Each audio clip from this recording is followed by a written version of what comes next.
Hi, and welcome to another episode of The Gold Mind. I am your host, Casey Bell, and today's guest is Megan Brame. Let's get this show started. All right, so being an entrepreneur, were you raised in an entrepreneur household? That's an excellent question. Yes and no. I think that my family was very hands-on, very DIY with things, but in terms of creating actual businesses, I'd say no. But they were always very did it their own way. So I think that's where my entrepreneurial background kind of stemmed from. And when did you decide to technically be an entrepreneur? When did that first come to your mind? I guess college. I had done a skincare company.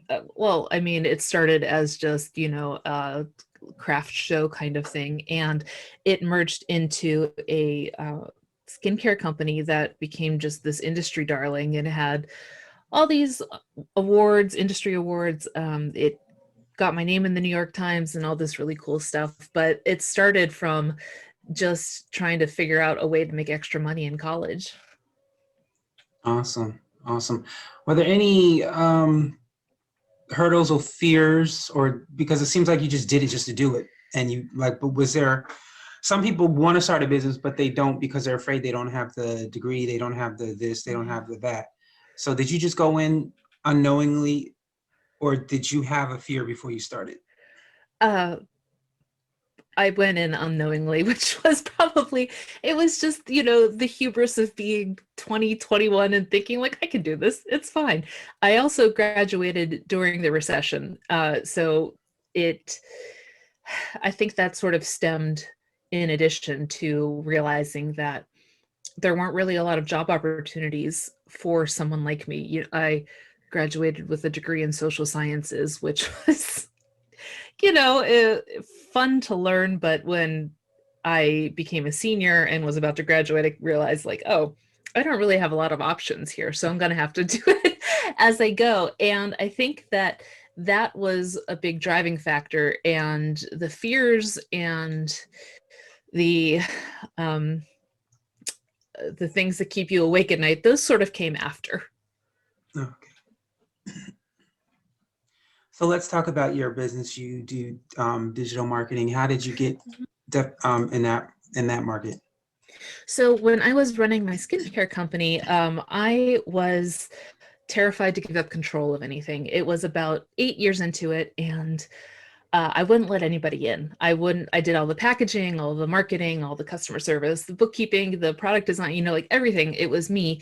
And I said at the time that it was because there was no money available. But what was actually the case was just I was afraid to let people in and see the cluster fluff, if you will, of an operation that I was running. And I had actually ended up burning out because of that and realized that this business that I had created had turned from this dream career into just a job I hated. I hated to go to it every day, and I ended up walking away from it. I could have sold it, but it was just sort of like a bad relationship where you want to break it off and just start fresh. So when I did that, I had to figure out, what do I want to be when I grow up now? I still have to earn a living. And I had this blog that I was running called Handmade Brooklyn, and it was sort of just a compendium of these different entrepreneurs that I was meeting around New York City and all of these really cool things. And it had begun to evolve into me talking about the experiences that I had as an entrepreneur.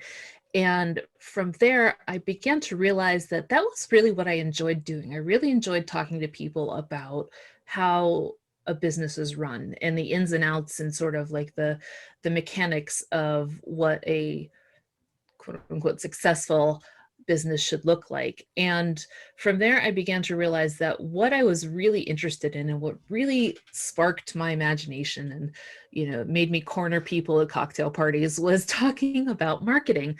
It was really fascinating to me, the ways that things just sort of could click for people in such a way. And so that became really the driving force of not only what was interesting to me, but what I was able to help other entrepreneurs do. And so that's how I became a marketing strategist, just learning something that I was really passionate about and becoming just insatiable for finding out more information and teaching other people. And I created the business out of it. So let's say someone comes to you looking for your services. What do you offer? What can they look for? What exactly does your business offer to your clients? So what I say is that I am essentially, you're hiring a vice president of marketing for your business. And what my clients will do when they come to me is we'll create a marketing plan for them. I usually deal with entrepreneurs who are either what I call kitchen table entrepreneurs, like they're just about to make the transition to full time, or they've been in their business for a while and feel like it's sort of stagnant.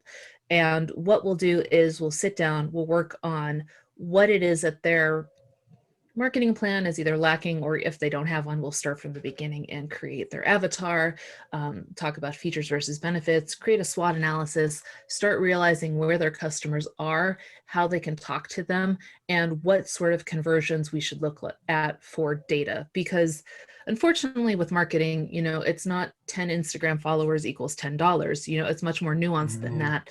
So it's my job as the temporary VP of marketing to teach these people how to become entrepreneurs who understand the concept of marketing and what it can do for a business. It doesn't have to be a black hole you throw money into. It's just about creating a conversation with your ideal customers and showing them how you solve their problems.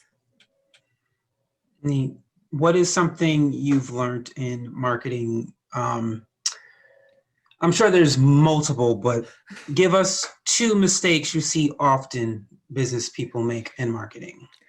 The biggest one that I think I see too often is that people want to be everywhere. They want to be on all social media platforms because they're there, and why not use them? And there's so much burnout that comes along with that. So one thing that I tell people and coach my clients with is stop trying to be everywhere. Be where your customers are. If you're not a visual company, don't be on Instagram. If you're not, if you are a visual company, then maybe Twitter's not right for you. Like figure out who your ideal customers are and how they utilize the platform. And then that's where you're able to kind of pinpoint your marketing and target your uh, your marketing strategy to become more effective. And I would say the other thing I see is people starting to advertise too quickly. I think that you just sort of assume that what I need to do for marketing is create a Facebook ad, and I need to throw money at that, and I need to just put that in because that's what everyone else is doing. But what I usually caution people towards is not advertising right away. You need to understand who your ideal customer is, where they are, and what they're looking for. And by doing that, you're able to sort of trim down all of the fat there and figure out how you can pinpoint them accurately, which is going to save you so much money. So those are the two biggest things that I usually coach my clients with. Great. So, what is a mistake you say you made during your process of entrepreneurship that you wish you would have known prior to making it? This is going to sound so egotistical, but I don't regret any of the decisions that I made because they brought me here to talk to you. And like I don't regret any of those bad moments. What I think I would have, in an ideal world, I wish I would have learned how to be more vulnerable as an entrepreneur the first time around and let people into my business and let people help me. Nobody gets any awards for being the busiest person.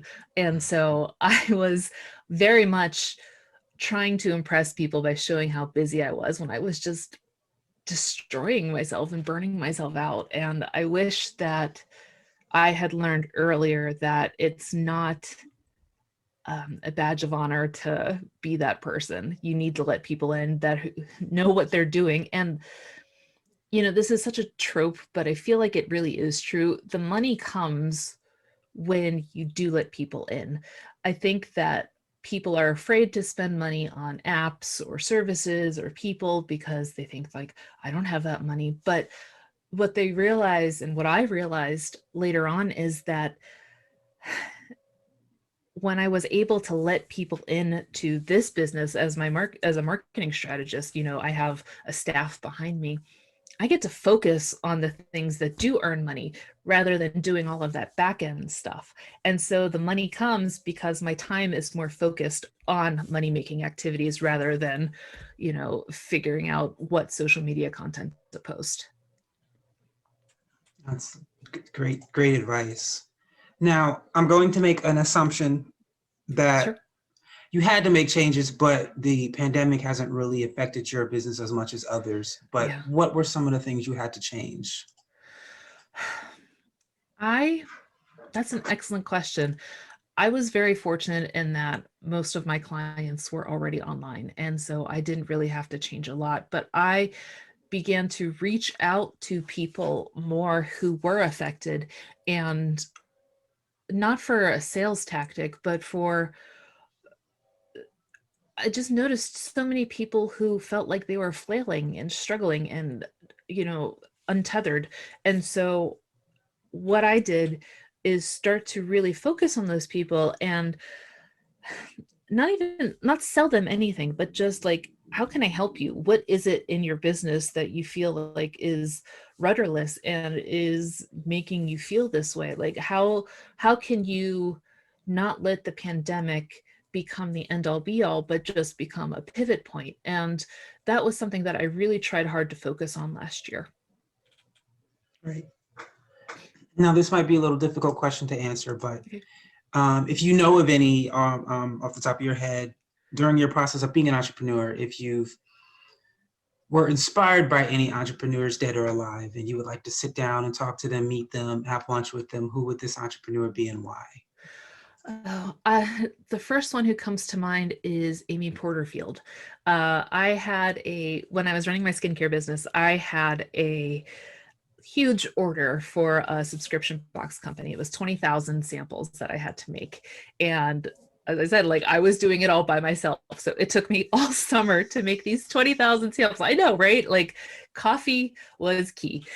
And I listened to her podcast, Online Marketing Made Easy, throughout the majority of that. And I would say, like, she helped me learn so much about marketing and was definitely key to who I am today and what I do, because I just got to listen. I just binged her podcast because I needed something to do while I was making all these samples.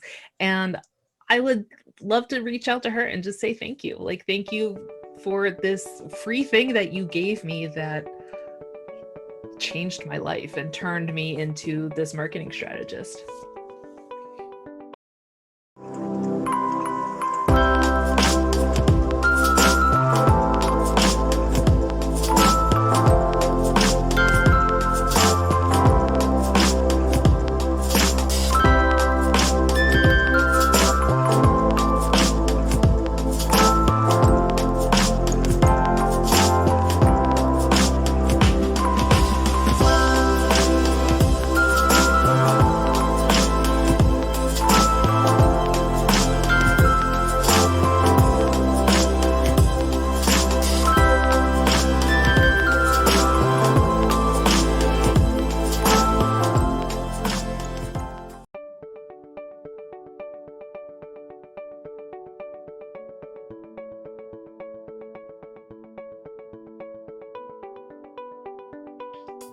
That is all the time we have for you today on The Gold Mine. I would like to thank our guest, Megan Brame, for sharing so much insight and information. And of course, you, the audience, thank you so much for viewing. Have a great day. Have a great week.